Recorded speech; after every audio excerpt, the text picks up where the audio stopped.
يا أيها الذين آمنوا كتب عليكم الصيام كما كتب على الذين من قبلكم لعلكم تتقون أياما معدودات فمن كان منكم مريضا أو على سفر فعدة من أيام أخر بسم اللہ الرحمن الرحیم الحمد للہ رب العالمین وصلی اللہ علی محمد وآلہ الطاہرین ولعنۃ اللہ علی اعدائہم اجمعین الی قیام یوم الدین۔ موضوع گفتگو روزوں کے احکام، اور ہماری اس گفتگو کا عنوان ہے وہ جگہیں کہ جہاں پر صرف قضا روزے ادا کرنا واجب ہیں، کفارہ ادا کرنا واجب نہیں۔ سب سے پہلے جن دو مسئلوں کی جانب توجہ دلائی جائے ان کا تعلق ہے بالغ افراد سے، اور جیسا کہ آپ کے علم میں ہے کہ ہماری روش یہ ہے اور خواہش یہ ہے، اور انشاءاللہ اگر اللہ سبحانہ و تعالیٰ نے توفیق دی تو ویب سائٹ پہ بھی اس چیز کی جانب توجہ دلائی جائے گی کہ وہ موضوعات کے جن کا تعلق بچوں سے نہیں، یا ان کے بگڑنے کا سبب ہیں یا ان کے ذہنی طور پہ خلفشار کا سبب ہیں، تو وہاں پر واضح کر دیا جائے گا کہ ان موضوعات کا تعلق بچوں سے یا غیر شادی شدہ افراد سے نہیں ہے،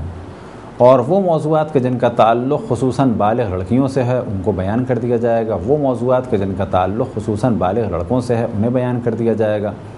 اسی طریقے سے وہ موضوعات کے جن کا تعلق خصوصاً شادی شدہ افراد سے ہے، چاہے وہ مرد ہوں یا عورت ہوں، تو اس جانب بھی توجہ دلائی جائے گی۔ لہذا پہلے دو موارد کہ جن کا تعلق بالغ افراد سے ہے انہیں بیان کیا جائے، اس کے بعد اگلی نشست میں ان موضوعات کو بیان کیا جائے کہ جو بچوں اور بڑوں، بالغ و نابالغ دونوں افراد کے لیے فائدہ مند ہیں۔ البتہ ممکن ہے کوئی یہ کہے کہ جو دیگر موارد ہیں، مثال کے طور پہ یہ جو دو موضوعات ہیں ان کو بھی اگر بچے جان لیں تو کوئی حرج نہیں، تو کہا جائے گا جان لیں۔ اصل میں ان کو واضح بیان کرنے کا ہدف وہ یہ ہے کہ اگر کہیں فیملی مل کے ان کیسٹس کو دیکھنا چاہے، ان موضوعات کو سننا چاہے، تو فرض کریں کہ ایک جانب بڑے بچے دیکھ رہے ہیں، ساتھ یہ 11 سال کا بچہ، اب وہاں پر جب بات ہو فرض کریں کہ جی استمنا کی یا جمع کی یا جنابت کی، تو اس کے لیے یہ بہت سارے سوالات ذہن میں اٹھیں گے، اور بعض دفعہ ان سوالات کا بہت کم عمری میں ذہن میں آنا اور پھر اس کے بعد ان بچوں کا ان چیزوں کے بارے میں سوال کرنا، خصوصاً کب کہ جب بچیاں بھی ہوں بچے بھی ہوں، تو خود ان بچوں کے لیے اور باقی بچوں کے لیے اس قسم کے موضوعات بگڑنے کا سبب بنتے ہیں۔ گو کہ یہ موضوعات اسلامی ہیں، لیکن اسلام یہ پسند نہیں کرتا کہ کسی بھی موضوع کے ذریعے سے اور کسی بھی عمل کے ذریعے سے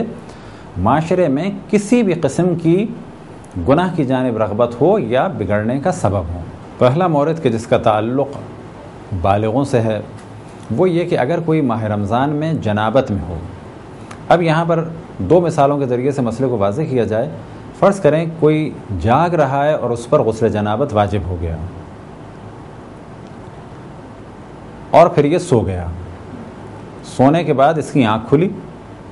تو یہ اس کی پہلی نیند ہے۔ پھر یہ اسی ارادے کے ساتھ سویا کہ مجھے غسل جنابت کرنا ہے، اور غسل جنابت کرنا اس کے لیے ممکن بھی تھا، جگہ بھی تھی اور پانی بھی تھا اور اس کا ارادہ بھی تھا، تو پہلی نیند کے بعد یہ اسی نیت سے دوبارہ سو گیا۔ اب اگر اس کی آنکھ نہ کھلی یہاں تک کہ فجر ہو گئی، یا یہ کہ جب آنکھ کھلی تو فجر میں اتنا کم ٹائم تھا کہ نہ یہ غسل کر سکا اور نہ ہی یہ تیمم کر سکا، تو یہ اپنے اس روزے کو مکمل کرے گا۔ اکثر مراجع کا فتویٰ یہی کہ احتیاط کرے، اس روزے کو اپنے مکمل کرے، ہر اس کام سے بچے کہ جس سے روزہ باطل ہوتا ہے، اور ماہ رمضان کے بعد اس روزے کے بدلے ایک عدد روزہ قضا کے طور پر ادا کرے۔ یہ تو مثال تھی اس فرد کی کہ جو جاگ رہا تھا اور اس پر غسل جنابت واجب ہوئی، چاہے وہ مرد ہو یا وہ عورت ہو۔ دوسری مثال ایسا شخص کہ جس پر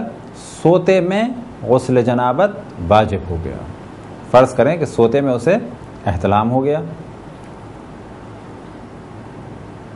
اب اس کی آنکھ کھلی اور اسے علم ہوا کہ مجھ پر غسل جنابت واجب ہو گیا ہے۔ اب جو یہ سوئے گا یہ اس کا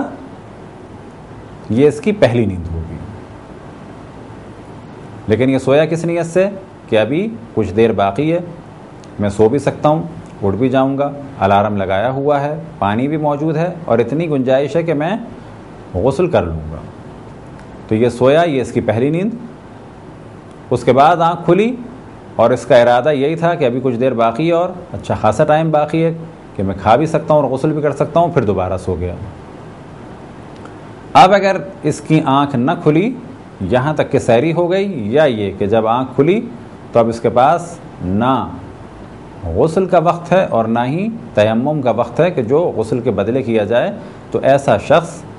بالکل جیسے پہلے بیان کیا کہ اس روزے کو مکمل کرے گا، ہر اس چیز سے بچے گا کہ جس سے روزہ باطل ہوتا ہے،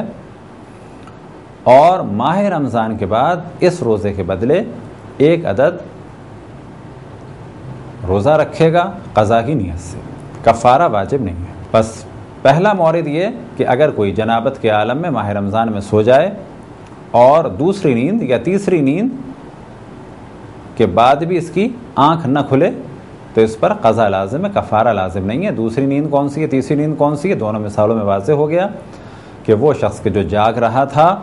اور اس پہ غسل جنابت واجب ہو گیا، اب جو یہ سوئے گا یہ اس کی پہلی نیند ہے. اور وہ شخص کے جو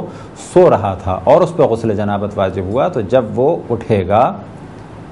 اور اسے علم ہوگا کہ مجھ پر غسل جنابت واجب ہو گیا، اس کے بعد جو سوئے گا وہ اس کی پہلی نیند ہوگی. نہیں یہ کہ جس نیند میں اسے غسل جنابت واجب ہوا وہ اس کی پہلی نیند نہیں ہے، جاگنے کے بعد پھر جب وہ سوئے گا وہ اس کی پہلی نیند ہوگی. دوسرا وہ مورد کہ جہاں پر فقط قضا لازم ہے، کفارے کی ضرورت نہیں. اگر کوئی شخص غسل جنابت بھول جائے، البتہ بھولنے سے کیا مراد؟ نہیں ہے کہ سستی اور کاہلی میں ترک کیا ہو، اس پر غسل جنابت واجب ہو گیا لیکن وہ بھول گیا اور 1 دن کے بعد یا کئی دن کے بعد اسے یاد آیا، تو جتنے دن کے بعد بھی اسے یاد آیا اتنے دن کے روزے اسے ادا کرنے ہیں، لیکن اس پر کفارہ نہیں ہے کیونکہ یہ بھول گیا تھا. البتہ اس جانب توجہ رہے کہ غسل اور وضو چاہے انسان جان بوجھ کر ترک کرے اور چاہے غلطی سے وہ باطل ہو جائیں یا بھول جائے، تو بھولنے کی صورت میں یا مسئلہ نہ جاننے کی صورت میں اگر غلط انجام دے تو اس جانب توجہ رہے کہ اس کا روزہ بھی باطل ہوگا اور اس کی نمازیں بھی باطل ہوں گی. یہ تھے وہ 2 مورد کہ جس کا تعلق تھا بالغوں سے. خداوند تبارک و تعالیٰ سے دعا ہے کہ بحق محمد و آل محمد ہمیں اپنے رسول اپنی حجتوں خصوصاً امام زمان علیہ السلام کی معرفت اور اطاعت کی توفیق عطا فرمائے. وصلی اللہ علی محمد و آلہ الطاہرین.